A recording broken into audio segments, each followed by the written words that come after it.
We are living through a global crisis that nobody is talking about. The theft of our attention. Every app, every notification, and every ping on your phone is a silent attack on your brain's ability to think.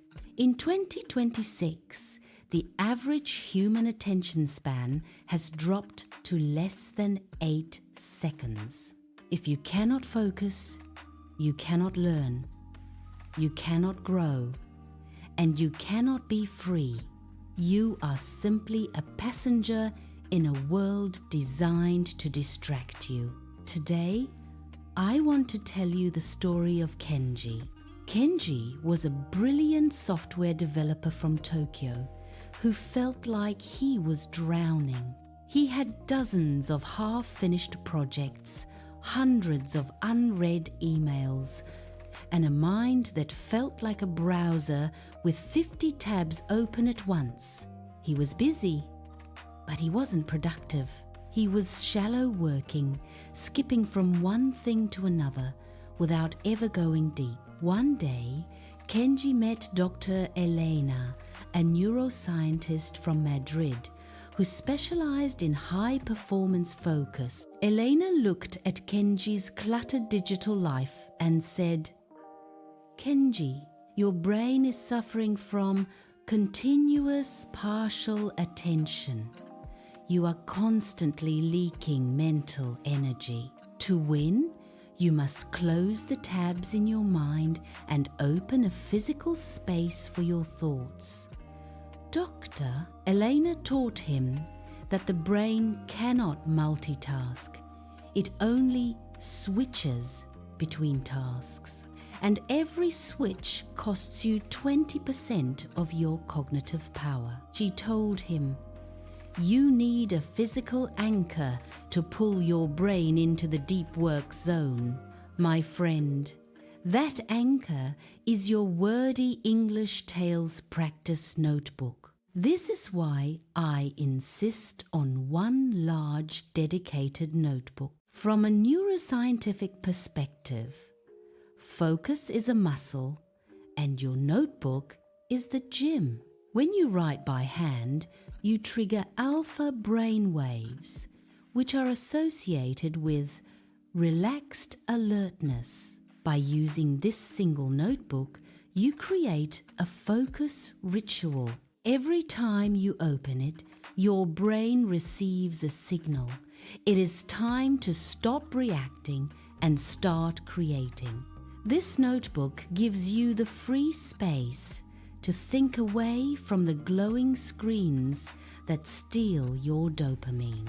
The organization of this notebook allows you to monitor your deep work hours. When you track your focus in these pages, you are literally training your prefrontal cortex to ignore the limbic system, the part of your brain that wants to check Instagram or YouTube every 5 minutes. Let's build your focus muscle right now in your practice notebook. We call this the focus audit. Kenji did this every day. Write this in your notebook. What are the 3 biggest focus thieves in my life right now? For example, phone notifications, multitasking, or a messy workspace. Why does this work? By identifying your distractions in your notebook, you are practicing metacognition, thinking about your thinking. This makes you the observer of your brain rather than its slave. Kenji started dedicating just 60 minutes a day to his notebook and his English practice. No phone, no music, just deep work. He recorded his progress, wrote down new vocabulary, and monitored his focus streaks. He noticed that having his notes in one unified notebook gave him a sense of security. He wasn't searching for lost papers. He was building a library of his own mind.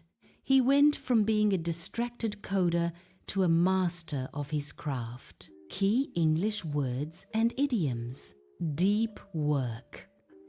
Deep work refers to the ability to focus without distraction on a cognitively demanding task. It is the opposite of shallow work, which is doing easy, low-value tasks like checking emails. For example, I need to schedule 3 hours of deep work to finish this project. Multitasking. Multitasking is the attempt to perform 2 or more tasks simultaneously.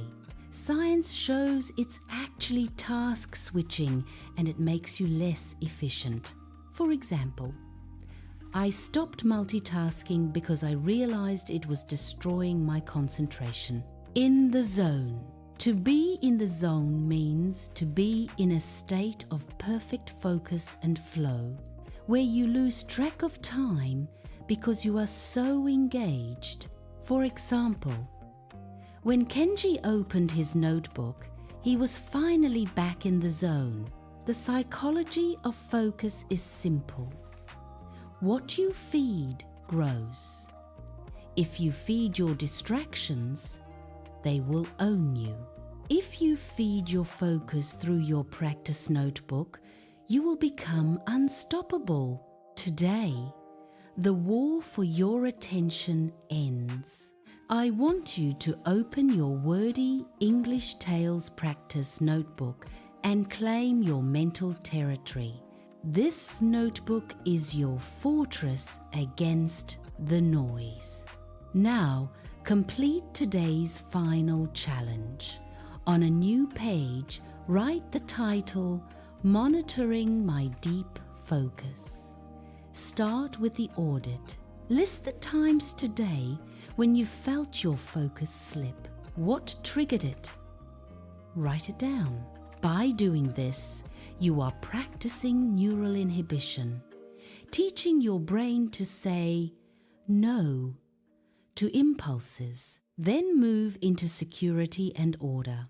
Describe how it feels to have your English lessons and thoughts organized in this one notebook instead of scattered digital files. Finally, embrace the identity of your focused self. At the bottom of the page, write in bold letters, "My focus is my power. I am the master of my attention." Thank you for being with us at Wordy English Tales. Remember, your life is the sum of what you focus on. If you have your notebook ready and you are committed to the deep work, type the word focus in the comments. Until the next story, stay sharp and stay focused.